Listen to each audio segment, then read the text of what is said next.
और देखिए, दिल्ली में हवा की गुणवत्ता बेहद खराब स्थिति में पहुंच चुकी है। दिल्ली में कई इलाकों में तो AQI 400 के पार है। अब बवाना की बात करते हैं। AQI 431, अशोक विहार में AQI 412, जहांगीरपुर में 433, बुराड़ी में 404, आनंद विहार में 416, विवेक विहार में 414, रोहिणी में 423, वजीरपुर में 442। दिल्ली के आसमान में प्रदूषण की चादर नजर आ रही है। आज पूरी दिल्ली स्मॉग की चादर से ढकी हुई नजर आ रही है और ये स्मॉग की चादर जाहिर तौर पर लोगों की ज़िंदगी में एक तरीके से जहर घोलने का काम कर रही है, क्योंकि ये जहरीली हवा लोगों के सांसों में घुलकर उनके शरीर में प्रवेश कर रही है। और ऐसे में डॉक्टर्स के आसपास लोगों की भारी भीड़ नजर आ रही है। अक्षय मेरे साथ इस वक्त जुड़ रहे हैं। अक्षय, दिल्ली की स्थिति हम देख रहे हैं, चारों तरफ स्मॉग ही स्मॉग नजर आ रहा है। लोगों के लिए बड़ी परेशानी आज हो रही है सांस लेने में। और देखिए, निश्चित रूप से पूजा बहुत गंभीर स्थिति है और प्रदूषण की स्थिति लगातार विकराल होती जा रही है। हालात ये है कि दिल्ली का जो एवरेज AQI है वो 400 के पार पहुंच चुका है। ऐसे में अब ज़रूरी है कि कड़े इंतज़ाम सरकार की तरफ से किए जाएं। हालांकि ग्रैब 3 लागू किया गया है, लेकिन ग्रैब 4 लगाने की बात कही जा रही है। दूसरी बात यह है कि CM रेखा गुप्ता ने कहा था कि बच्चों की जो ऑनलाइन क्लासेस होंगे 5th तक, वो भी सही तरीके से नहीं किए जा रहे हैं। अभी बच्चों को स्कूल जाना पड़ रहा है और छोटे बच्चों को इससे काफ़ी परेशानियों का सामना भी करना पड़ रहा है। समीर ऐप जो CPCB का है, उसके अनुसार आंकड़े अगर देखें तो वजीरपुर सबसे ज़्यादा खतरनाक स्थिति में है। रिठाला और रोहिणी के हालात भी ऐसे ही। पंजाबी बाग, चाहे सेंट्रल दिल्ली की बात करें, इंडिया गेट के आसपास 350 के आसपास का AQI लेवल है। दूसरी बात यह है कि जहाँ पर मैं मौजूद हूँ पूजा, एक तस्वीर मैं आपको दिखा देता हूँ, उसके बारे में इससे विस्तार से चर्चा करूँगा। ये तस्वीर है दिल्ली के जो स्मोक टावर बनाए गए थे। इस पर राजनीति बहुत ज़्यादा हुई है। आम आदमी पार्टी ने इसको बनवाया था और ये कहा था कि सरकार जब उनकी थी तो प्रदूषण नियंत्रण में कामयाबी मिलेगी। कनॉट प्लेस के पास ये है और ये हालात ये है कि ये अभी तक रेखा गुप्ता के तमाम जो इस समय मंत्री हैं और जो विधायक हैं वो यहाँ पर प्रदर्शन किया करते थे, रणनीति बनाते करते थे। लेकिन आप देखिए, इनके जो पंखे हैं पूरी तरह से शांत हैं। स्मोक टावर पूरी तरह से बंद है। इसका मतलब है कि सरकार कहती कुछ और है, जब सत्ता में पार्टियां पहुंच जाती हैं तो करती कुछ और है। और यही हालात यहां नजर आ रहे हैं।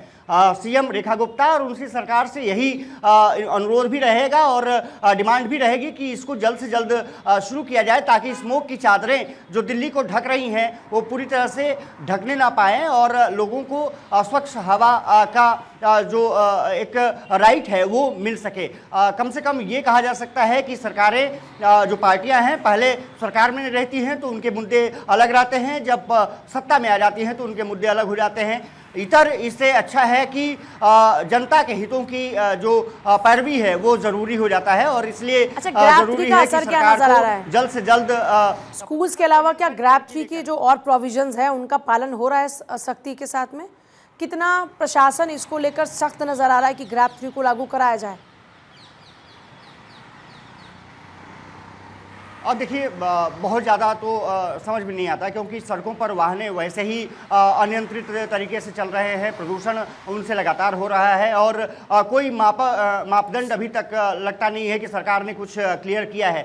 ज़रूर ये कहा गया है कि BS4 और BS5 के जो वाहन हैं एंट्री नहीं करेंगे, BS3 के वाहन एंट्री नहीं करेंगे, लेकिन उस पर कोई नियंत्रण नहीं है। पुलिस सिर्फ खानापूर्ति करती नज़र आ रही है। दूसरी बात यह है कि कंस्ट्रक्शन साइट्स पर ज़रूर असर पड़ा है। वहाँ पर कंस्ट्रक्शन अगर देखा जाए तो वो थोड़े से कम जरूर नजर आ रहे हैं, लेकिन अभी ज़रूरत है कि पानी के छिड़काव से इतर कुछ अलग व्यवस्था की जाए, एक एक्शन प्लान तैयार किया जाए और मजबूती से एक्शन प्लान को इम्प्लीमेंट किया जाए। अन्यथा ऐसे ही दिल्ली कराहती रहेगी, दिल्ली के लोग ऐसे ही परेशान होते रहेंगे। डॉक्टरों के पास लोगों की भीड़, खास करके बच्चों की और बुजुर्गों की ज़्यादा पहुँच रही है, क्योंकि सीने में जकड़न और खांसी, सर्दी की जो समस्या है वो लगातार विकराल होती जा रही है। ऐसे में क्योंकि मौसम भी परिवर्तन हो रहा है लगातार, ये माना जा रहा है कि आने वाले सप्ताह भर भी ऐसे ही मौसम रहेगा। तो निश्चित रूप से अभी दिल्ली वासियों को लगता नहीं है कि बहुत ज़्यादा राहत मिलती दिख रही है। और सबसे बड़ी बात यह है कि स्मोक की चादरें हैं, हवा बहुत धीमी गति से चल रही है। अगर तेज गति नहीं होती है तो फिर ऐसे ही हालात रहेंगे और दिल्ली वासियों को इन समस्याओं से दो चार होना पड़ेगा। सरकार को ज़रूरी है कि वो सड़कों पर निकले और जो भी नियंत्रित किया जा सकता है प्रदूषण को, उसके तमाम उपाय जो किए जा सकते हैं उसको इम्प्लीमेंट कराए। अभी तक वो इम्प्लीमेंटेशन सही तरीके से लगता नहीं है।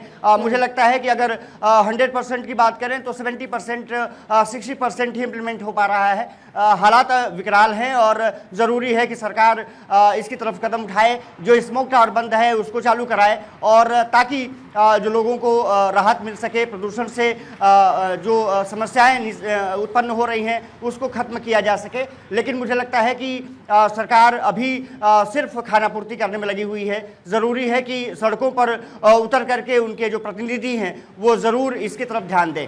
जी पूजा। लोगों का क्या कुछ रिएक्शन अभी तक अक्षय नजर आ रहा है? लोग क्या कह रहे हैं, किस तरह की परेशानी से वो जूझ रहे हैं इस वक्त? देखिए, सबसे ज़्यादा अगर पूजा बात करें तो बच्चों में सबसे ज़्यादा सेहत की स्थिति दिखाई दे रही है। ख़राब सेहत उनकी नज़र आ रही है। खांसी, बुखार और सीने में जकड़न की समस्याएं हैं। बुज़ुर्गों को भी सांस लेने में दिक्कत हो रही है और जैसे हमारे आप जैसे जो नौजवान हैं जो अब निकलते हैं फील्ड में, उनके लिए भी निश्चित रूप से परेशानियों का सबब है, क्योंकि ज़रूर सीने में जकड़न की समस्याएं उत्पन्न हो रही हैं। तो क्योंकि स्मोक की चादरें बहुत ज़्यादा है, प्रदूषण की स्थिति अनियंत्रित है। अभी तक आपने AQI देखा होगा, पिछले अगर 20 दिन की बात करें तो जो एवरेज AQI है वो लगभग 350 के आसपास है। हाल के अगर 2-4 दिन के बाद की देखें तो 400 के आंकड़ा एवरेज पहुंच रहा है, जो कि खराब स्थिति में है। कई जगहों पर AQI लेवल लगभग 700 के आसपास पहुंच चुका है, कई जगहों पर 550 की स्थिति है। 500 के आसपास और 400 के आसपास ही अधिकतर जगहों पर आ रहा है। हालांकि मैं जहां पर हूं CP में, वहां पर अभी जो AQI लेवल है वो लगभग 350 के आसपास है। लेकिन स्थिति ऐसे ही है। अगर ये AQI लेवल ऐसे ही बढ़ता रहा और जो PM लेवल है 2.5 वो भी विकराल स्थिति में पहुंच रहा है, तो फिर जरूरी हो जाता है कि सरकार नियंत्रण करने के लिए तमाम उपाय खोजे। सरकार की ओर से दावे और वादे किए जा रहे हैं, लेकिन एक हकीकत ये है कि जनता अब भी स्मॉग से जूझ रही है, परेशानी से दो चार हो रहे। बहुत शुक्रिया अक्षय आपका फिलहाल पूरी जानकारी के लिए।